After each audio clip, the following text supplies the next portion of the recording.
देश है। विश्व में हमने युवाओं की आईटी एनर्जी के माध्यम से अपना एक रुतबा खड़ा किया है और भारत इसके बात के लिए गर्व कर सकता है। दुनिया में हम आंख में आंख मिला करके बात कर सकते हैं। और ये मेरा साथ मैं हमेशा कहता आया हूं, IT plus IT is equal to IT. Information technology plus Indian talent is equal to India to god.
Good afternoon, everyone, and welcome you all at the live webinar being organized by the Digital Learning Magazine, a publication of Elets Technomedia Private Limited in association with FinancePeer.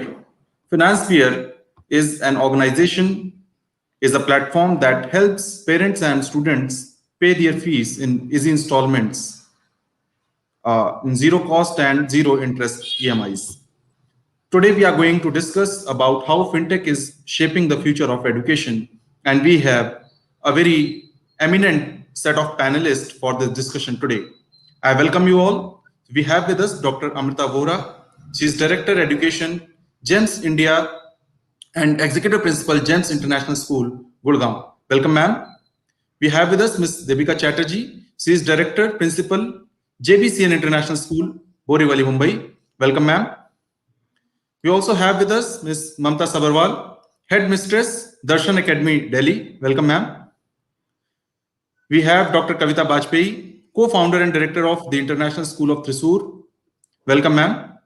And Anupam Sachdeva, he is Head of Business Development at FinancePeer. Welcome, Mr. Anupam.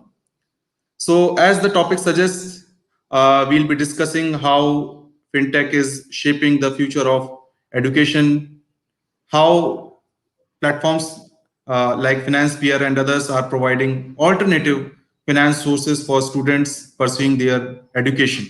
So we'll have opening remarks by all the eminent panelists, and then we'll switch to the discussion. So I'll have start with Dr. Amrita Vora for her opening remarks. Ma'am, your comments about how fintech is shaping the future of education. Over to you. Thank you, Mr. Gupta, and thank you, FinancePeer, for hosting this event. I think it's it's time when we all understand this technology is here to stay, and that skills for the 21st century have really changed. Financial literacy, for instance, is not something that we ever used to earlier talk about in schools, but now we do, and we need to. Our children really need to understand and gear up for it. Um, the whole world is a stage now for us, as far as education goes. Given this watershed moment that this pandemic has been for the field of education, the classroom has practically transcended for the first time space and time. The classroom is ubiquitous in so many ways now. It's for the first time that as a teacher or as a student, we can connect with anybody and everybody, and it has suddenly become so possible, so easy, and so practically every day that it is happening. The globe is genuinely become smaller while we deal with today's classrooms. I mean, with 146 student exchange programs in 1 year and an MUN that would have normally been a district level event going international in no time, and any and every student event has transformed in a school. So has everyday stuff in a school with the advent of technology. Now, technology is a demon, has to be tamed. It can have positives as well as negative nuances. We have seen a lot of positives. We have been able to sustain it. We are today connecting thanks to it. Without actually moving out of our comfort zones in our houses. But yes, it has also told us very, very clearly that the human element is more than important. All the more important to bring back that focus, all the more important to understand that nothing whatsoever can replace the teacher in the classroom, that no school can be better than its teachers, technology or no technology. Nothing will work unless the teacher makes it happen. And what it has also shown is the grit with which teachers work. Anything, you throw them in the deep end as this pandemic did, and we come out victorious, essentially, the teaching community. So I think a lot of respect has to be brought back to the profession, which is so much needed, and even our national education policy talks about it. Let's together ensure that it's not just talk anymore. There is a lot negative that also happened during the pandemic, what not pertaining to school fee and so on. One more thing that's very, very key that happened is that for the first time, while we may all have spoken about it endlessly over the years, but for the first time, learning was in the hands of the learner. The student ownership became way stronger, and everyone realized that everything, the whole pedagogy of the classroom had to change. When things are online, the digital pedagogy is totally different, and the importance of training became all the more key and essential.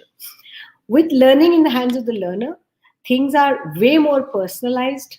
So much more is possible, and so much more of learning is happening. Teacher, as a teacher, moved from the idea of sage on stage long ago to facilitator, which we have been talking about since years now, I think, in all progressive education circles. And now the teacher is also, it's one step ahead. The teacher and the school leader, anyone in education or a parent, is a learner, no longer just a facilitator. We are all learners. We are all everyday learning. Only that is the only way we all can sustain, because the speed of change is phenomenal. What we thought 10 years ago would change in every 5 years, that changed to every 5 months. And now it has changed to almost every month, every year. So that kind of speed of change means that we every day have to gear up to this. And this is what schools essentially are doing. We cannot predict what the careers will be like for our children who are in school today. What we can do is equip them with a growth mindset, equip them to keep learning or learn how to learn, and equip them with the skills and abilities that give them all this facility to be able to adapt, to be able to be emotionally resilient, emotionally intelligent and strong, because These are the skills that probably technology will not bring in. But in the age of instant gratification, these are the skills that we human beings really, really need a focused, way to really gain, and our children in particular. So that is what that I would start with. Thank you. I think great inputs by you. We'll move on to Ms. Devika Chatterjee, Director Principal, JBCN International School, Borivali, Mumbai. Ma'am, your views. Thank you very much. And I am honored that I am a part of this panel, which has such eminent personalities on it. Taking things forward from what Dr. Amrita said, I do realize that these are exciting times. And since these are exciting times, I feel that something that is very, very important for us, and at school we've been discussing it and doing it in many forms. I would just focus a little bit on Fintech, so financial education, and in the times of technology. So I do believe that learners of this day and age need to understand the importance of financial literacy. And since they need to understand finance, there are so many elements to it. There is money literacy, where we have to ensure that our learners are competent enough to manage cash, to manage non-cash money, accompanying transactions, the competence to handle tools designed around these transactions.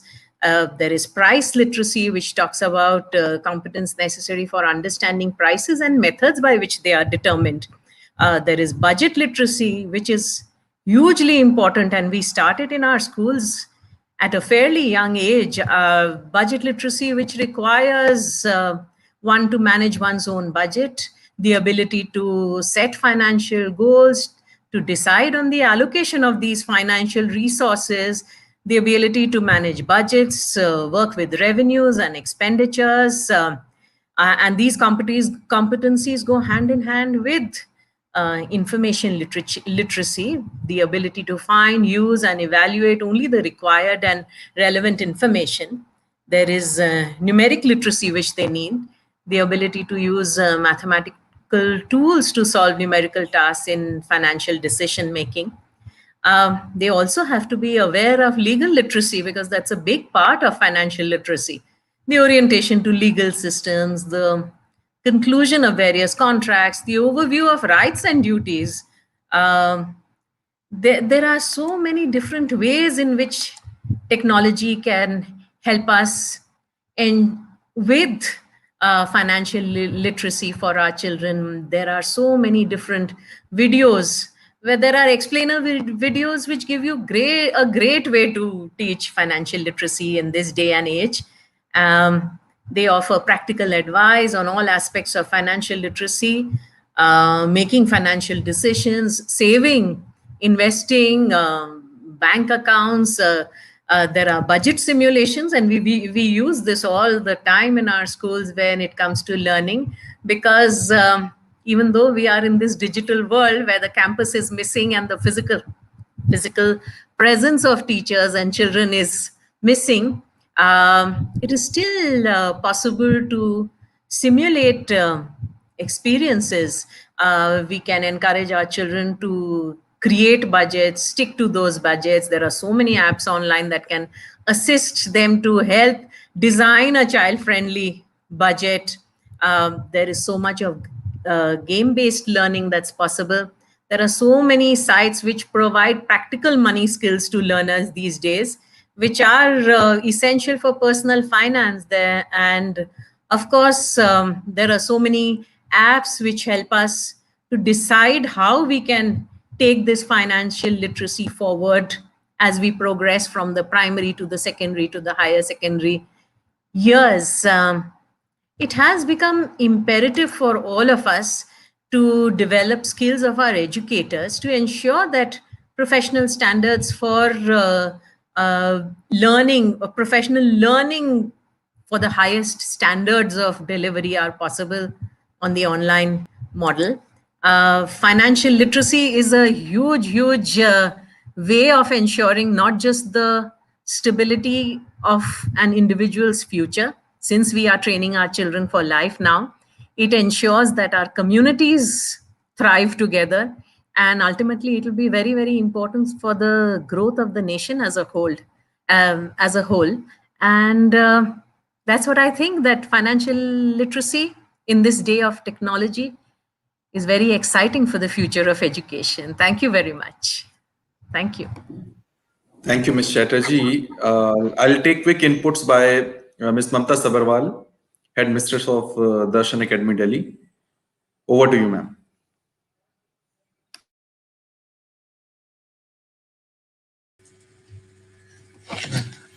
First of all, a very blissful afternoon to all the eminent dignitaries, viewers, attendees. Good afternoon. And I would like to extend my sincere thanks to the Elets team for giving me an opportunity to be a part of this webinar and sharing my views. Now, taking forward, when we talk about, fintech, and when we talk about technology in education, it's really important that we can start with that today we are in an era which is a technological era. It is playing an important role, undoubtedly.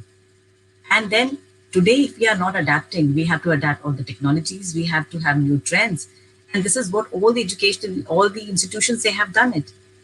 Whoever thought of, we have been doing it. The computers and all technology came up in 80s and 90s. But slowly and gradually, everybody was adapting it. But recently, in this pandemic, has taught us how to change overnight. Whoever thought of that we will be left and just overnight we'll be asked to do the entire teaching through online. But yes, we did.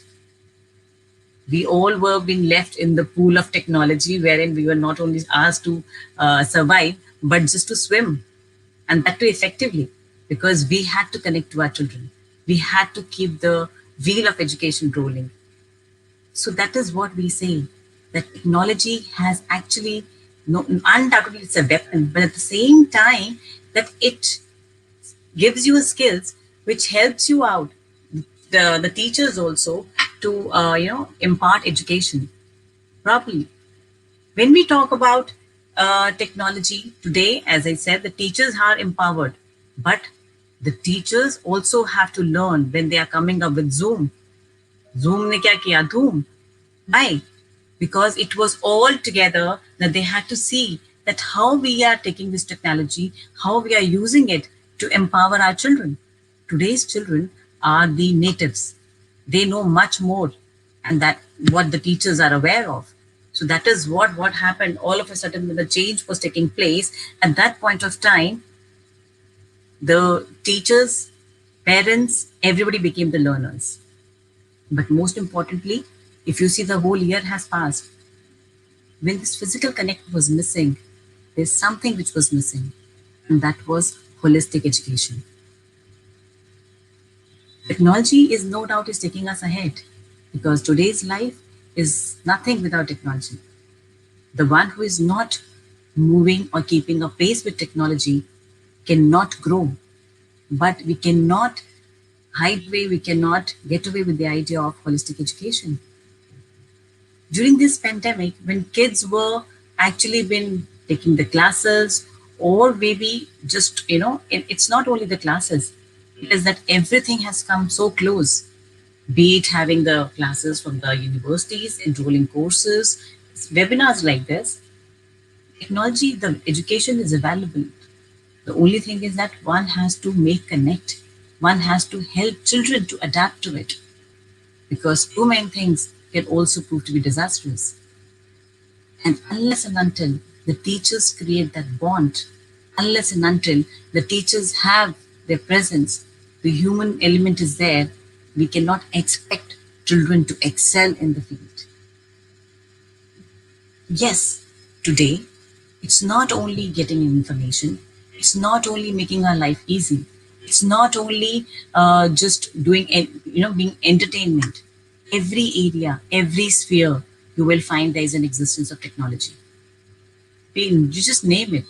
All fields of life, all walks of life, people are moving ahead with technology. And that is leaving a undying impression on education as well. But at the same time, when I'm talking about holistic, then we need to ensure that along with the technological things, when they are exposed to too much of knowledge, the same time, there has to be one hand, there has to be a connect which can help children grow, not only academically, not only getting the information, at the same time, they should be developing mentally, physically, emotionally, intellectually, and maybe spiritually too. So when we are talking about even, whenever we talk about education, it is a wholesome package. It's not only just talking about academics. So when technology is there, certainly it is taking away head. It is empowering our children. It is not only empowering our students, it is also empowering our teachers. But at the same time, we need to ensure that they move in the right path and we are able to have an education for a peaceful world. Now, talking about fintech, when talk about there's so much of payments, and this is helping out in making the payments. It is also helping out in if you want to buy, if you want to go for anything, you can easily do it with the help of financial technology. But it is not complete. It has to be a part of the school curriculum, wherein every child should be able to do it. It should become easy for everybody. Technology is not just a tool.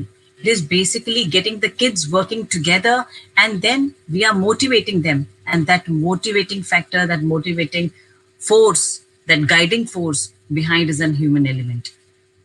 So when we are talking about that how we can help children, it is not only that we are talking about to help in the area of in education, in fields of academics, in different fields, different areas. But at the same time, they should be able to, the world is shrinking. We have studied in the in the years earlier that the world is shrinking, but now we can actually feel like, because we can connect to anybody, anywhere. What I want to say is that, with my concluding remark, that it's very good, it's an effective tool, but it has to be handled with care, else it can prove to be destructive. Rightly pointed out, ma'am. And we'll discuss this thing in the later part of the discussion. But for opening remarks, I would now move on to Dr. Kavita Vajpayee, co-founder and director, the International School of Thrissur. Over to you, ma'am. Thank you so much. Thank you, the Digital Learning Elets magazine, as well as everyone associated with it, for providing this platform. And I'm so glad to share the platform with such eminent speakers. And the benefit of sharing platform with such speakers is that most of the things are totally covered, are fully covered, which I wanted to say. But yes, I would also like to add on to it when we talk about the uh, fintech in education. So basically, if we look at the world now, so world has to be discussed in two parts: before the pandemic, or before COVID, and after COVID. So when you talk about after COVID, then we actually talk about the new normal. And what I feel with all the experiences, what we all the educators have, and as well as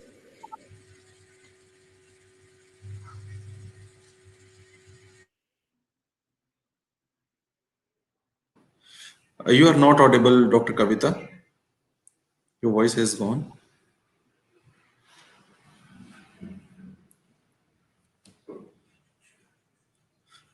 You are still not audible. Can you please mute yourself and again unmute? No, still.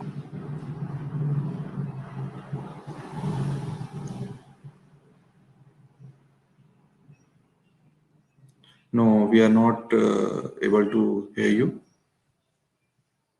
Other panelists, are you able to hear Dr. Kavita? No, Arpitji. Dr. Kavita, I would request you to please log out and log in again. And by that time, we'll be moving to the next panelist for his opening remarks.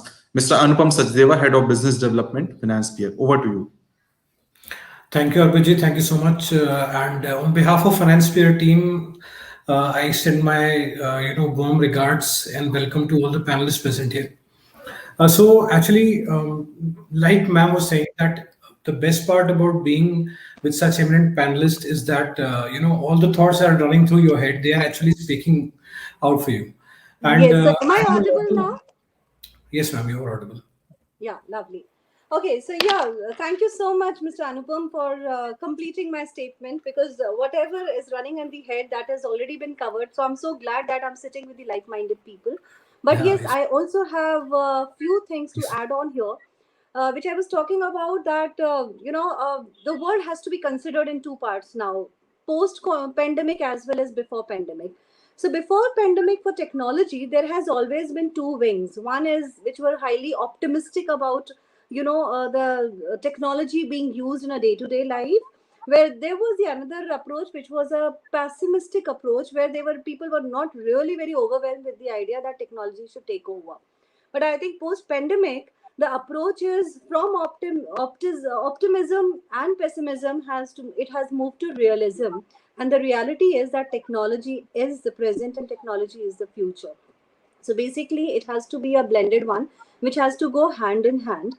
So when you actually talk about fintech, so fintech, earlier, if we remember our days, uh, whenever we talk about the financial, support through technology, it has always been in the higher education. But all thanks to COVID, I think companies like Finance Peer, they are entering into school area as well. They are there to support parents. They're there to support students for their further education, as well as the educators when they talk about getting the devices available, making the devices available for them at discounted rates, or say EMIs, etc. So I think that's a quite a good change, and we all must look forward to such changes for the betterment of the whole thing. The only thing is, when we talk about fintech, so yes, the pandemic has given rise to a lot of fintech companies around, but certainly the quality and the progressive approach is the only key which is here to stay. Because we are preparing children in school for unknown, and especially with this COVID scenario has actually told us that yes, we are preparing them for unknown, because overnight we have been pushed into online teaching and learning process. Overnight we were doing something which we never thought of, and the whole year is gone by, almost whole year is gone by, and most of these students have not seen the face of the school yet. Their learning has not stopped. So what I feel is fintech being such a it's a very lucrative term. It is a term which is a very supportive term, but certainly the human touch is something which has to be there, because human touch is whether you talk about maintaining the transparency, or you're restructuring, or bringing the clear structure in your organization. Everywhere technology has to be dealt with human, and when the human and technology go hand in hand, we get the results like what we have done or we have received during this pandemic. That at least in education nothing stopped, at least in teaching and learning process there was nothing which has been have yeah, there was a pause for some time, but it never stopped. So it's all about going hand in hand, because what I feel that fintech is something, these are the digital financial services which they provide, the secure and the low cost, and of course the contact less financial services. So I think this is here to stay, and this is the future. So I'm so looking forward to for this amalgamation with the education sector, because I know right from the students of kindergarten to the higher education, this support would matter. Yes, for better understanding of fintech, I think let's move on to the next panelist. Mr. Anupam Sachdeva may be in a better position to explain how he has been dealing with the challenges and how Finance Peer has been providing services to various higher education and school education institutions. Over to you, Mr. Thank you, Sachdeva. Arpiji. So carrying on from what Dr. Kavita was saying, where all of us agree that human touch is necessary. Actually, human touch is indispensable, because human is the one who's creating that technology. So, having said that, I have a lot to share. I'm glad that there are certain things that our panelists have not shared, which only I can share from my perspective of finance view. And the best part is that I'm so glad to see that we are moving in the right direction. Finance sphere is evolving, and we are here because of two things. One is called fintech, that is financial technology, but fintech is alone not is not complete, because the fact here is that, like, you must have seen. I'll give you a funny example that if you go ahead and buy an iPhone 12 nowadays in retail, some of the models, you don't get the charger along with it. So fintech is like an Apple iPhone without charger, and what makes it complete is edtech. So that is called education technology. So rightly said, all of our panelists totally agree with it. I'm so glad I'm here today. So there's a lot to share, and if I have the permission, Arpita, I can start my presentation. So I'll share it there. Okay, sure. Thank you so much. I'll be sharing my screen now.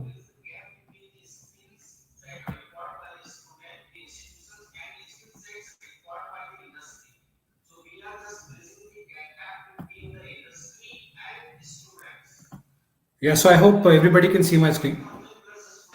Yes. Thank you. Starting off with a very unique kind of day today, we have Mr. Rohit Sharma with us as a brand ambassador, and I'm very glad that he's joined us. He's decided to, join Finance Peer team. And today is a great day because right now, as we're speaking, India is playing a cricket match today where he's already scored a century. So that's I'm very glad about that as well. Moving on, so Finance Peer is basically India's safest, quickest, and largest education financing company. Fintech, yes, Fintech actually gave birth to Finance Peer. EdTech, yes, EdTech also gave birth to Finance Peer because Finance Peer is an ever evolving company that has come today here because of Fintech and EdTech, because of the need. So, what I mean by that is, you can say that what makes Finance Peer number one is that FinancePay is not only a fintech but an edtech also, which no other company is basically today. Speaking about the birth of FinancePay, 4 years back, our founders, co-founders, which I'll introduce you to later, all of them presented their idea in the Google Launchpad event, and there they introduced FinancePay as a fee financing solution. And from there onwards, they had a very clear vision in mind because they knew that good education comes with a price. And they had a clear vision because they are all studied from the IITs and IIMs. They understood that how much importance money holds when it comes to good education. And I'm not saying that you can't get good education without money, but yes, money is very important, plays very important role in getting good education. So, if having said that, if a lot of money is required to getting better education, better facilities, better ed tech, so they decided that this should not become a hindrance for the parents to get good education for their students. So they came up with the idea that what if there is a aggregator, there is a company, there is an institution that ties up and becomes a bridge between the education institutions and the final customers, that the parents. How about bridge comes in between that actually bridge the gaps between them. So we started off with Google is basically our parent. When we came into this thing, I think Google is the biggest technology giant in the world. So we came up with a one very unique solution that Google is giving us their back support and technology. Whatever we need, we get from there. And because it is fintech, it basically means that the parents can now pay their fee in easy installments, be it any ticket size, and they don't have to worry about the fees now. They can pay the fees in easy installments starting from 3 to 12 EMIs with absolutely no hidden charges and absolutely no processing fees. So that when we, as finance peer, we pay this fee on the behalf of the parents to the institutions. So what happens is a win-win-win situation wherein the education institutions get their fees upfront, and they have certain other benefits as well. So this is a slide where I've been discussing. It is not only the only fee collection that we are worried about or we are trying to help the institution with. It is actually a plethora of facilities. So I'll start one by one. Fee collection we already talked about, and we already understand that there is zero fee collection hassle from the institution side. Parents don't have to worry, their fees is paid upfront to the institution. The institution does not have to worry, they get the entire fee. What it does to that is it basically helps them manage their working capital. So if an institution gets the whole fee upfront, they are able to pay the salaries on time. They are able to actually work towards the betterment of the education. They can introduce new concepts, they can work on infrastructure, they can use new technology, they can buy that new technology and use it to get it better for the students. When it comes to covering funds, what do we cover? We cover all kind of payments from tuition fee, admission fee, transport charges, laptops. I'll explain why I have introduced laptops here. So we have best of both the worlds. So like I said, that we are having a parent Google. We also have a unique one of a kind tie-up with Apple. So what does it mean? See, if you talk about school education, everybody's moving into an era where there's a lot of technology need to be understood. We have to get accustomed to all this technology. There are certain terms that we all know today, like augmented reality, virtual reality, artificial intelligence, personalized learning, blended learning. All these things need some kind of tools for the students that they need to use that they enables them to get good education. So all these have to be, it's not only a software but a hardware and of course the human element that all combined together gives this better education to them. So what I mean by that is finance pay is not only giving them an opportunity to pay their fee in easy installments, they're also giving them Apple devices because Apple and finance pay are tied up in a Apple affordability education affordability program that is one of a kind in the world. That's never been done before. And even on this very planet, only finance pay and has this kind of a setup where fintech and edtech comes together. So what we do essentially is that if you talk about engineering students, higher education, if you talk about medical students who have to learn the human anatomy, they have to learn how to do certain surgeries, they have to understand the human body. We all seen that everywhere. I'm sure that most of you must be aware of this thing, that they need a practical to be done in order to understand the human body. So what happens is through a software in that takes care of that helps of virtual reality and augmented reality with their Apple devices in their hands, they can actually learn practically what exactly is human anatomy and terms related to that. So it becomes easy for them to understand sitting at home. Even in the time of pandemic, this has become a necessity. They have lost a lot of time.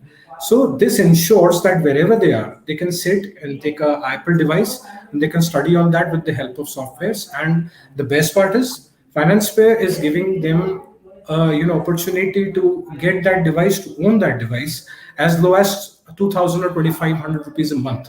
So in 2,000, 2,500 rupees a month, they can actually own an Apple device and they can have the best of the security that Apple has, the best of technology that Apple has, and of course, at a very low cost. In addition to that, we talk about, insurance. So how insurance works is we are not even, we're not just giving parents a security that their fees is paid. We are also giving them security that if, God forbid, something happens to the bed earner in the family, their education, child's education will not be, hindered. We cover the fee through insurance if, God forbid, something happens with the bed earner, and we make sure that the child never stops learning. So that's about all the products that we are having right now. If you talk about value-added services, yes, this is not possible if you do not have a 24/7 dedicated service support. We have a customer success team available with us, the operations team, if you can understand by that name, to end-to-end, ensure that all these things happen in a very smooth manner. One thing I want to mention here that finance space does not even only care about the finances, but also care about the society. As you can say, I'll tell you a very interesting fact that our team, which is having a dedicated call center, the callers present there, the dedicated call center, are people who are also visually challenged, but they are so talented that they can actually take care of all these things. So we had made sure that everybody gets equal opportunity, everybody gets to do what they're talented as, and that's why we included them in our team. Talking about other things, it's mentioned on the screen that we talk about custom designed flyers and brochures for our institutions, so that it has becomes easier for the students and parents to understand what they are being offered.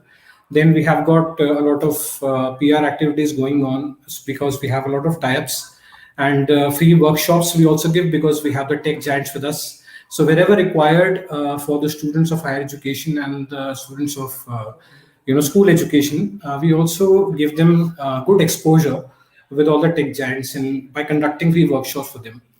And we also give benefit to the parents that if they are giving us the payments on time, they are paying EMIs on time, we reward them with certain Amazon vouchers and things like that. Moving on, this is the list of the major collaborations we have.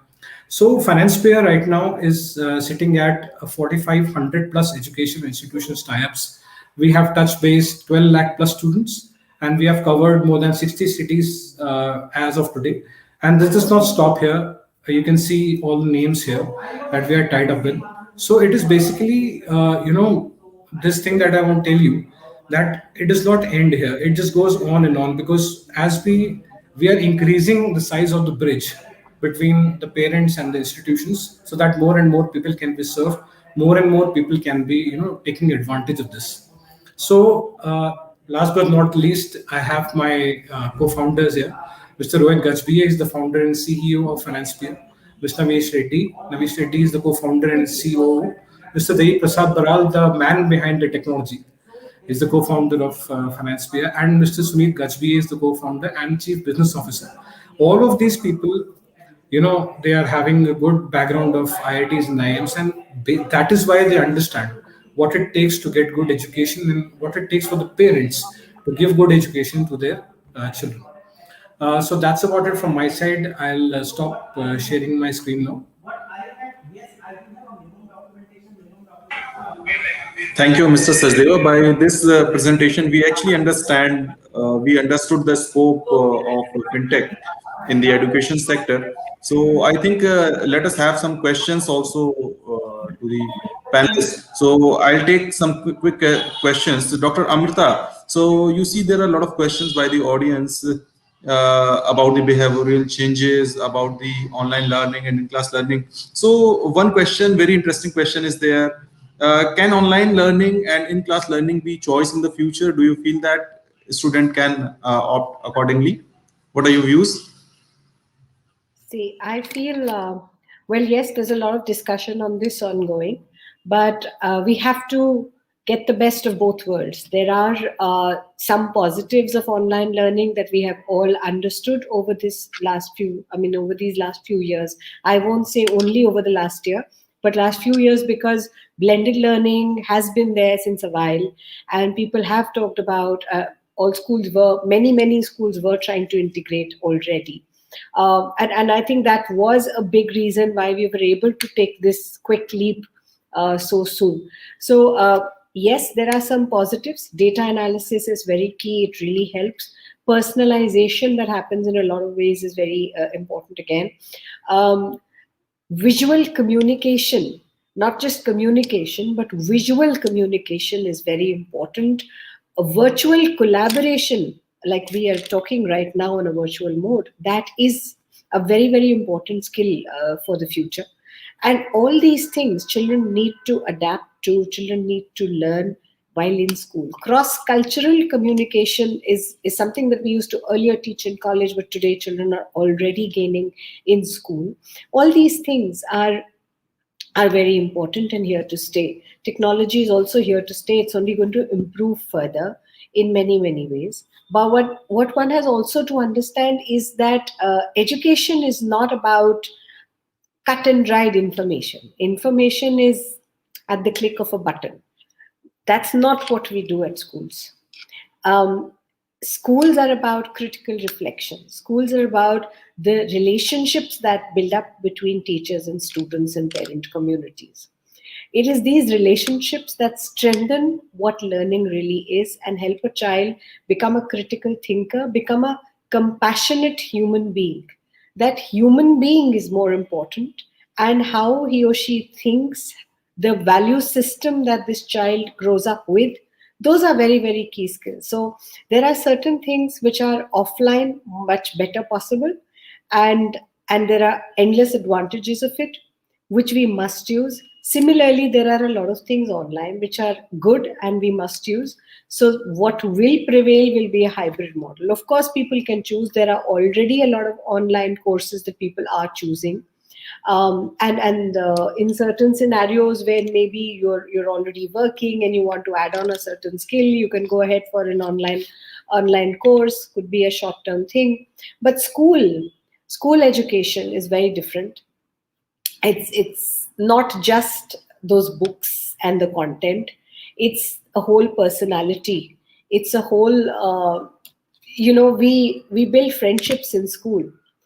Practically the more than half the day of the child is spent in school, and the rest of the day is defined by school.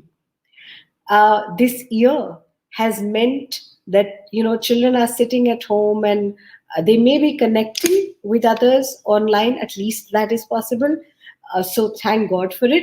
But imagine this time has also been there's a parallel pandemic of social isolation that has happened, and we've had to do a lot of things like everyday care calls, or what we called gossip sessions between teachers, importance of well-being, importance of just talking to each other in friendships and relationships.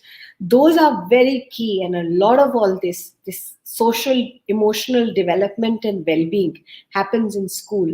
Building an understanding of empathy, compassion happens in school, and this cannot be compromised. We don't want devils. Remember those slogans earlier. And schools are not, as Taylor Gatto long back called it, weapons of mass instruction.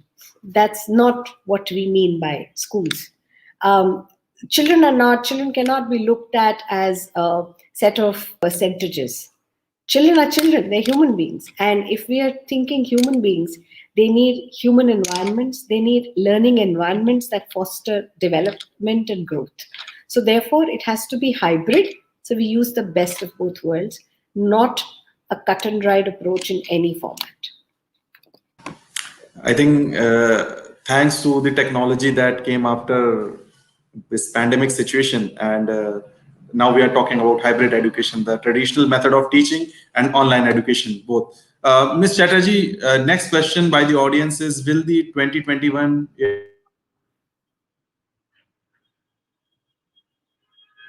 Mr. Gupta, you're not audible. Sorry, I couldn't hear the question.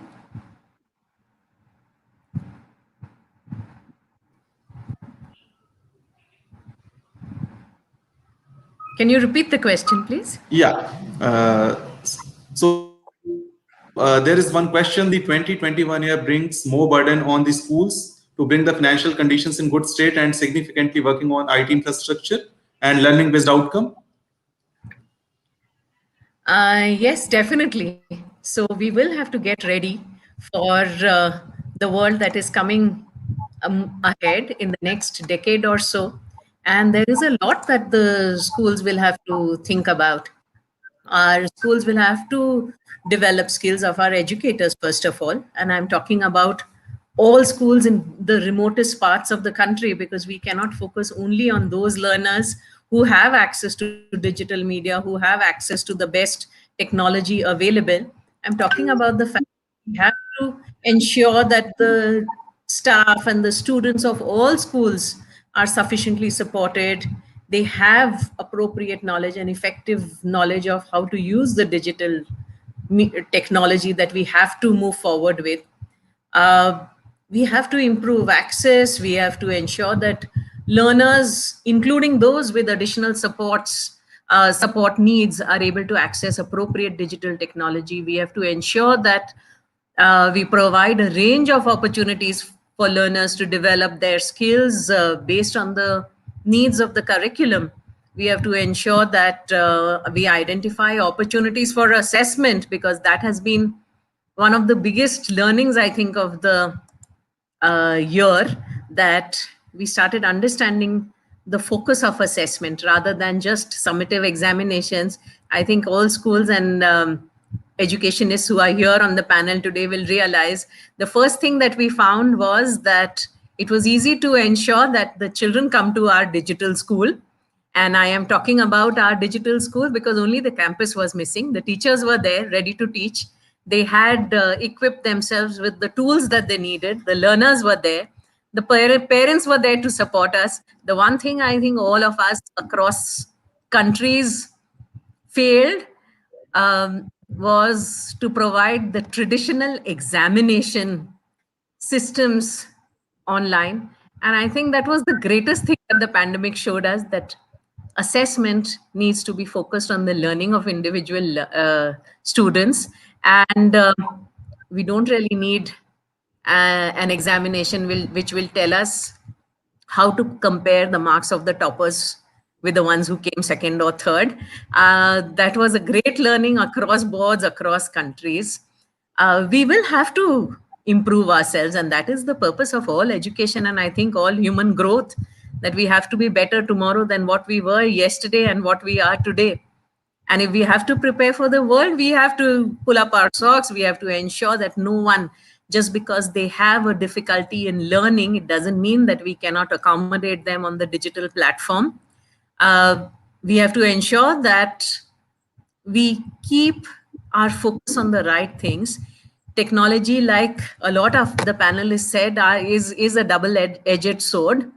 However, we cannot keep focusing on the bad. We have to take care of the bad the way we do for everything in a physical school. If we have to ensure that we have to have safety measures in place, we do the same on the technology platform. However, there are so many wonders to explore. And I believe that our learners becoming independent during this pandemic is the greatest boon. I have so many learners who have become in charge of their own learning in this scenario. Teachers who were struggling with technology integration have become experts in the last few months. This has happened in such a great manner. It is nothing less than a renaissance.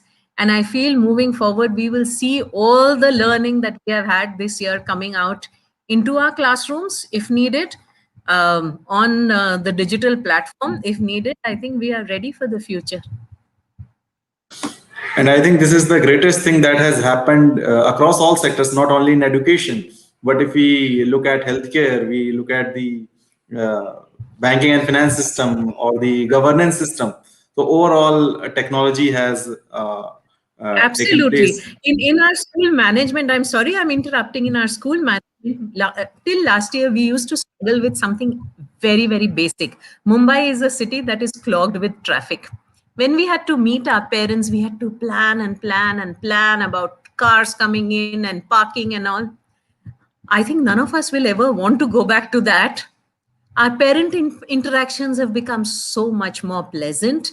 It's possible to have both parents available because it's a lot more easy for a working parent to take out 10, 15, 20 minutes to interact with the teacher rather than waste 2 hours, 3 hours of their day driving to school, finding a place to park, spend 10 minutes with the teacher and then go back to their place of work.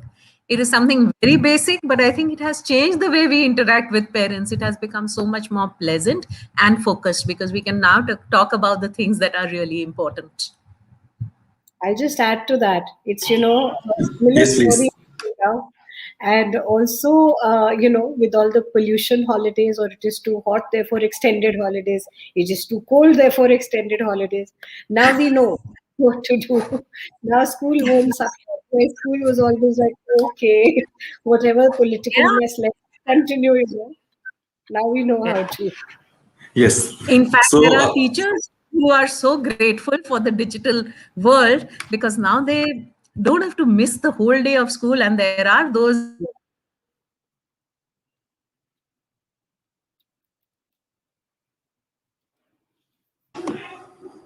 I think there is some technical issue at the end of Ms. Chatterjee. So I'll move to the next panelist, Ms. Sabarwal. How do you see the future of learning in your school, in class learning, online education, or the hybrid learning, the model that we discussed with Dr. Amrita? I would just like to add on the same thing that yes, the blend is really important, and this is what has worked out. This is, we were moving very slowly at a very slow pace. wherein everybody, two sectors were there. Some of them, they had a good hand on technology. The others were just learning at their own pace. But the moment this pandemic has actually, helped us, everybody, and I'll not talk about only the children, it is the parents, the women, the working women, even, they have their social, uh, lot of virtual treat we had seen, probably, having the celebrations with the children are doing it. So it's not only the students, everybody was having a nick of technology. Everyone has, it has connected everybody, and that is what has given them, even today, if you will ask any of the working women, the housemaker, that would you like to, they'll ask, is it on Zoom? Because they know it. Now if they want to even interact with the teachers or educators, they are ready. Oh, it is online, we can always do it. So they do not have that kind of feeling that yes, we cannot go, we cannot have a word, we do not have time, because it is basically empowering everyone, number one, because technology is the future of tomorrow, it's the future of today. Maybe whatever we have done today, we have to move still further, still there is a lot of hope and scope for improvement. Education is, when we are talking about education, it is just, it's not that learning facts, it is basically helping the children to train brain. Now, talking about women, talking about the housemakers, talking about the kids, everybody is getting a nick of it. Everyone is trying that, yes, how we can be better at it. And in school, if we talk about the children in the beginning, we all were looking at how to do it. And by the end of almost 10 months, the children have empowered. They have learned so many skills. They are coming up with the different kind of, you can talk about the interpersonal relationships. Then they're talking about empathy, talking about communication skills. We talk about the, hands-on working with the various techniques that they have been using. That is really remarkable.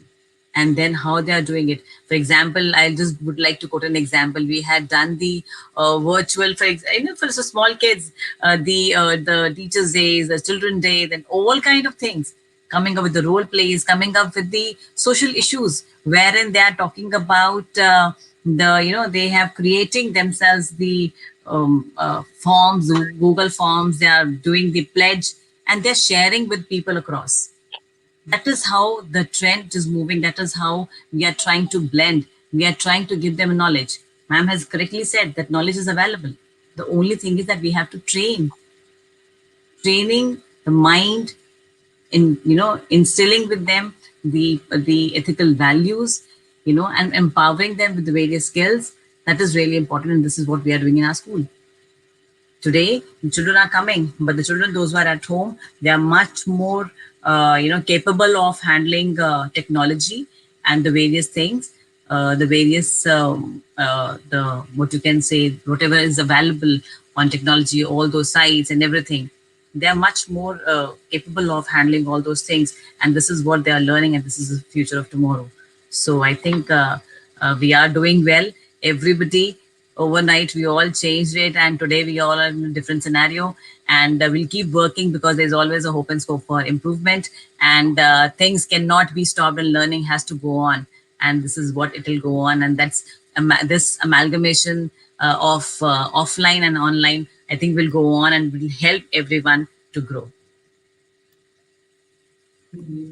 Dr. Kavita, post-COVID, what behavior changes schools are facing, especially students, and how it has impacted the overall education?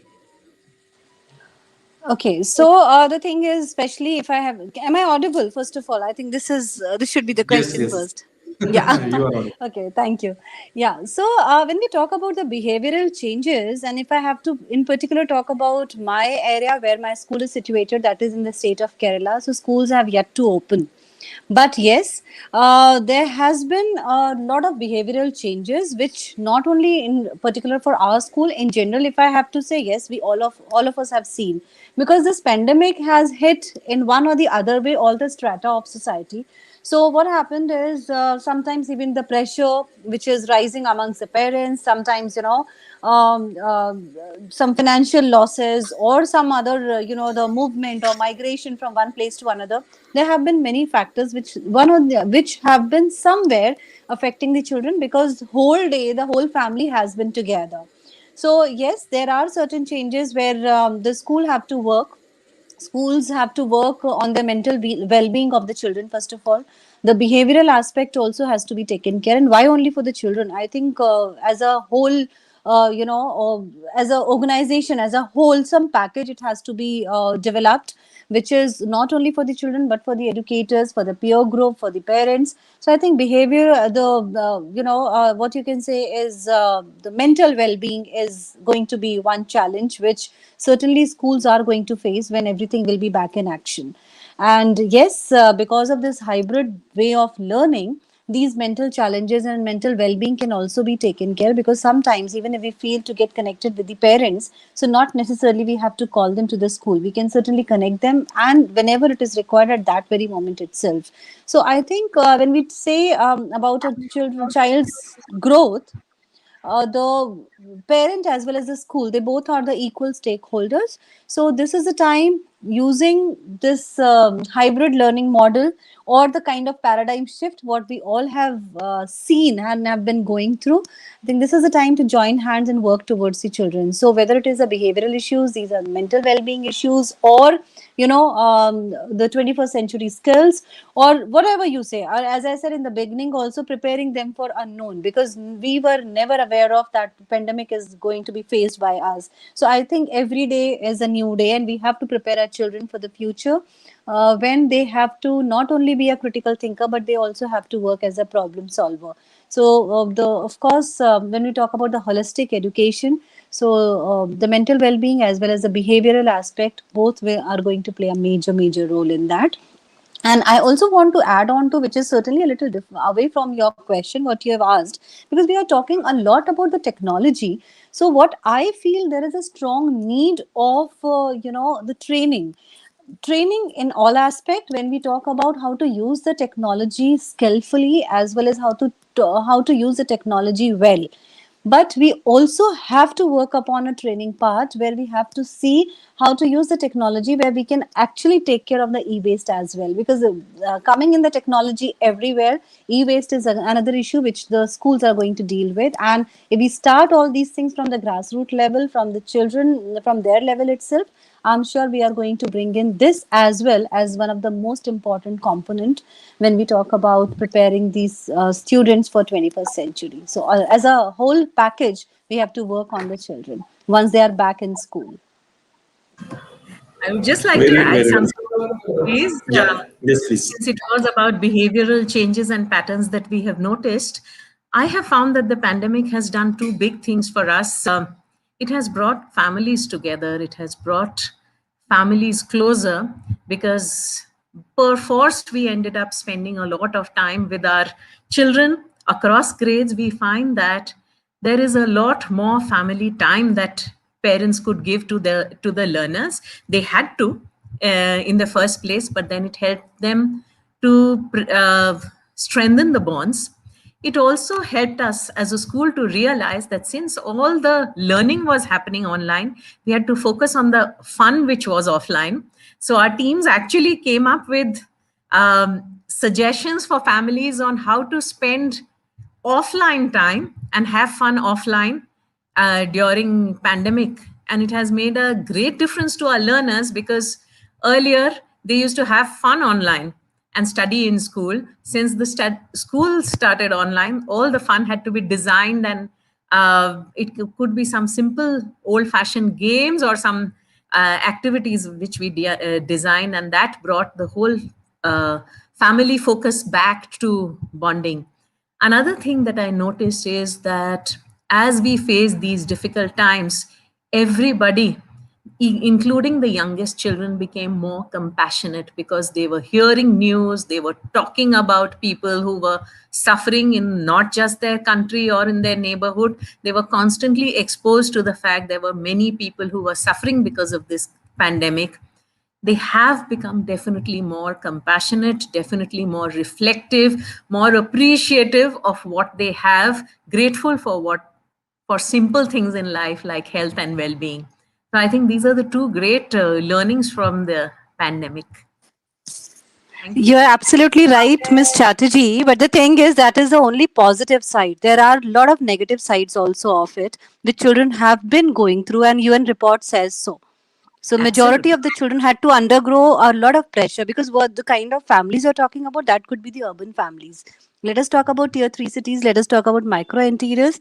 Major behavioral changes have been seen, and I think the Absolutely. school will have to come forward to provide that kind of the support. And why only school? Somewhere I feel there is a need of creating a common policy and the guidelines which has to go to all, because now children needs more hand holding, and not only children, everyone associated with any organization. And since we are talking about the education, so the schools, so right from top to bottom, everyone needs that kind of the hand holding and understanding level. So that's very much required, I feel. Yes, Yeah.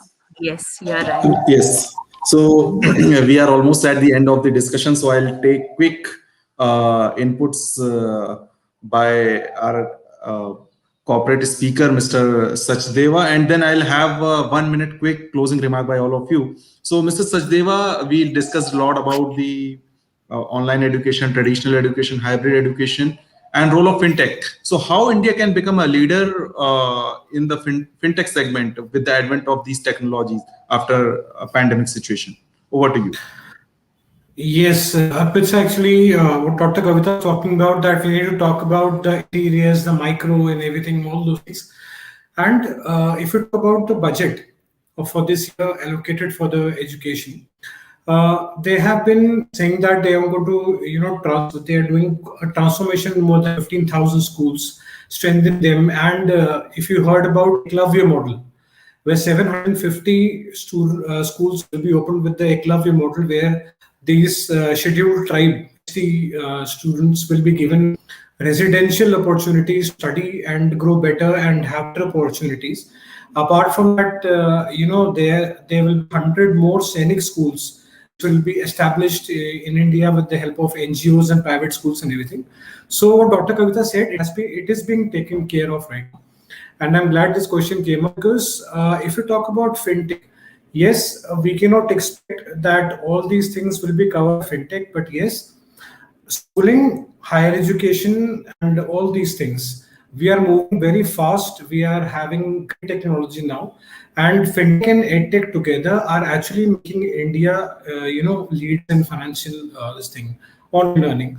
Because one more thing I would like to add here, that FinancePeer has also collaborated with the top content providers of the country. So it is not only bridging the gap between the free financing, it is also bridging the gap between providing these, top content providers to all the institutions at a very low cost, that they'll only have to spend how much they spend on their identity cards, maybe 100 rupees, or maybe, the whole learning management system is as low as 1,000 a month. So, this kind of a thing that we are talking about comes in the budget of most of the schools, wherein all the students have an opportunity to use that technology and move ahead. So I think in order to become a leader in financial technology and edtech in the world, we need to work more on how we can optimize the money that we have, what we allocate into fintech and edtech, and reducing the cost by doing such kind of thing that FinancePeer is doing, because it is actually reducing the cost by so much that more and more schools, even in the rural areas, are able to take care of this, take advantage of this facilities. So that is my take on that. Thank you, Mr. Sachdeva. While a lot of talk about technology has happened over the last 1 year after this COVID situation, so that has reflected in the budget of 2021 this year. So most of the spending is now being done in the technology, especially when we talk about education, healthcare sector.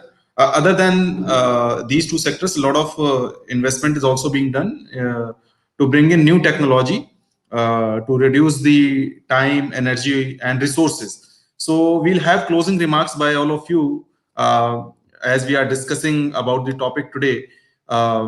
how fintech is shaping the future of the education. So what are the concluding remarks and also your views about the budget 2021? We'll begin with Dr. Amrita. Over to you.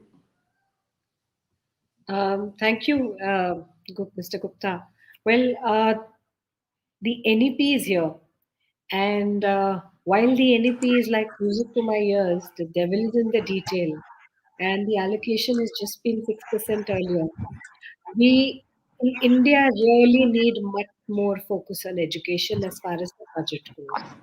There is something, as Mr. Sachdeva just now mentioned. Some things were done, but I think there needs to be much, much more.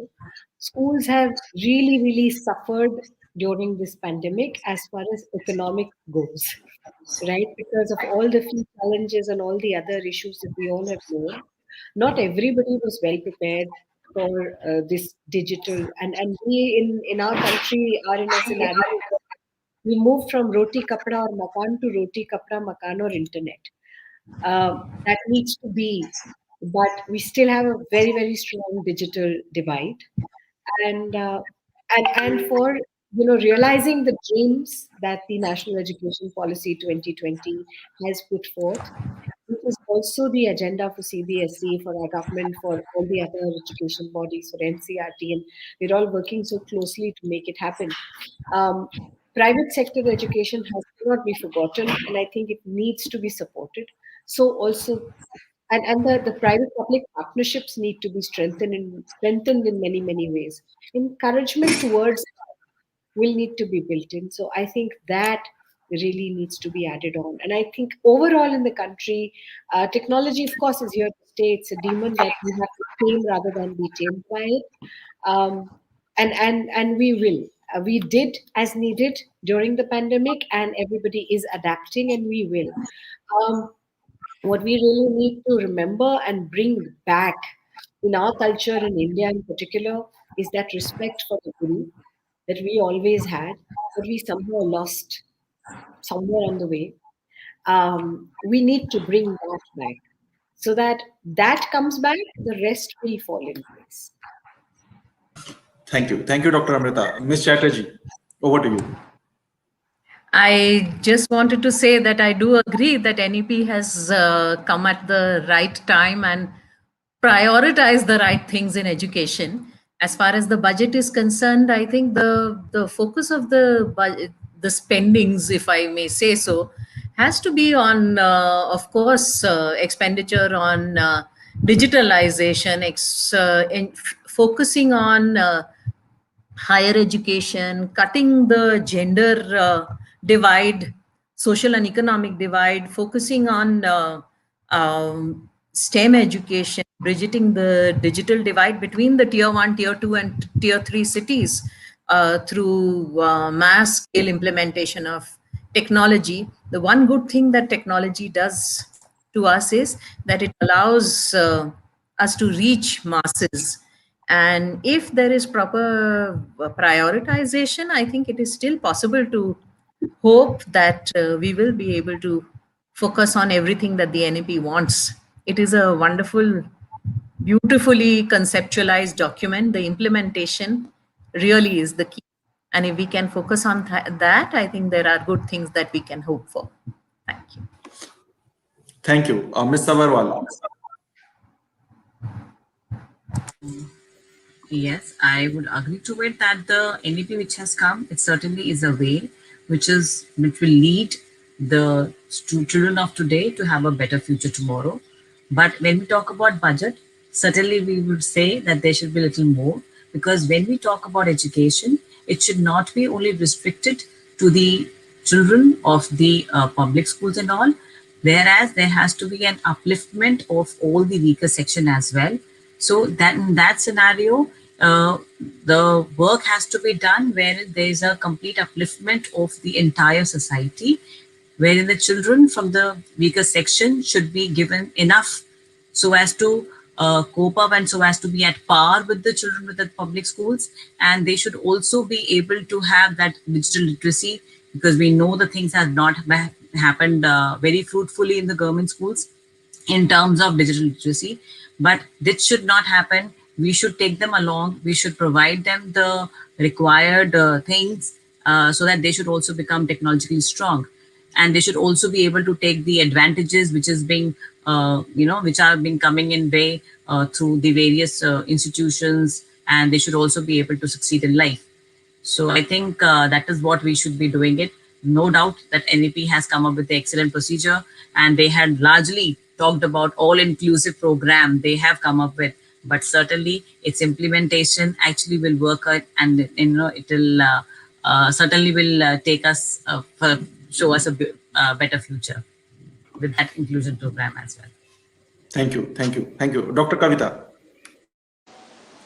Yeah, so of course, when we talk about this post-COVID scenario, when schools are limping towards, restarting the whole thing, so this is a time to start actually reimagining the future of education.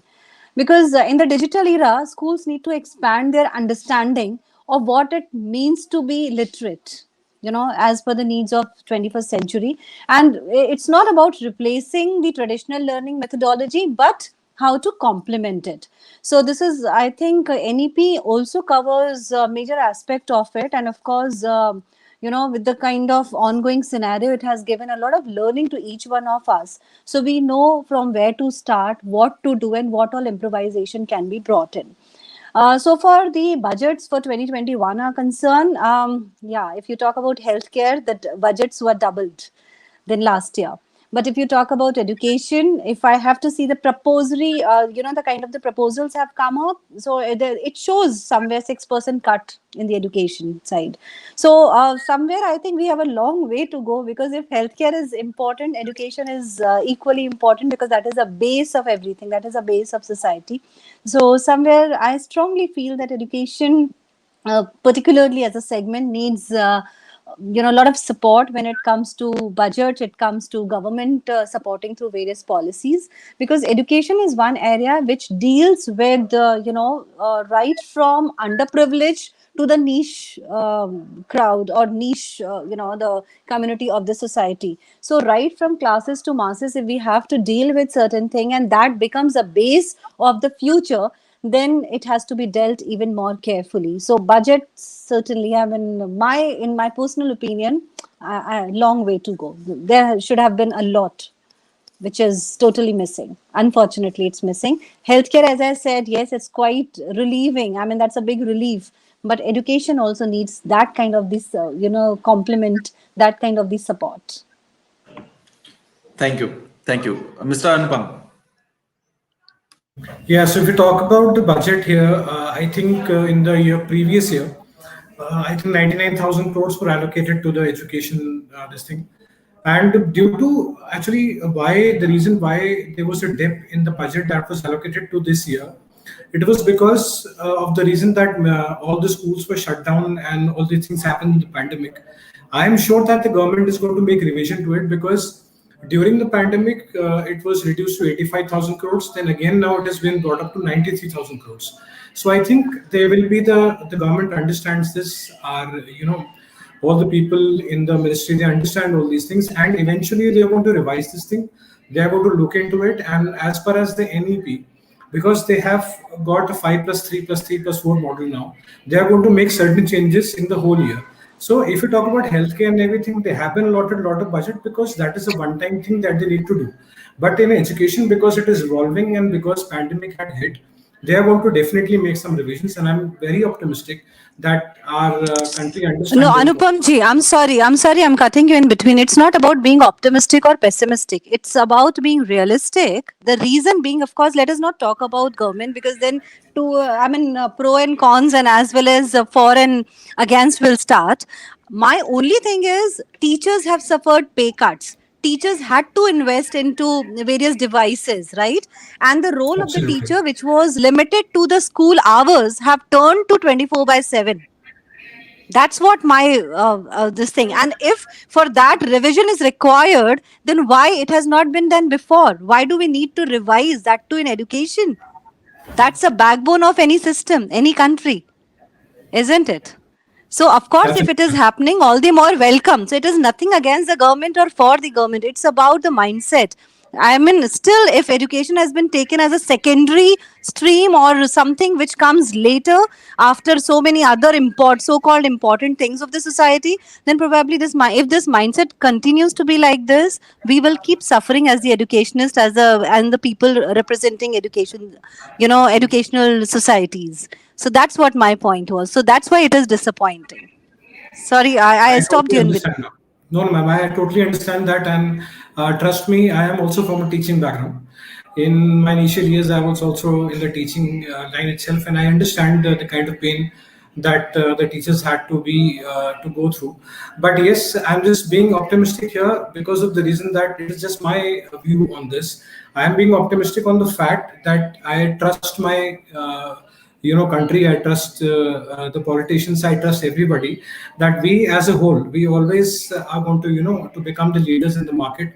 We are going to go ahead and we are going to make positive changes in the society, and that is why I would like again to speak about finance sphere, that is why we are trying to bridge that gaps. And there's one more fact that I want to mention here, that in this pandemic, this thing situation also, finance pay has gone ahead and they have also arranged for finances for the teachers because they have suffered a hit in the salaries.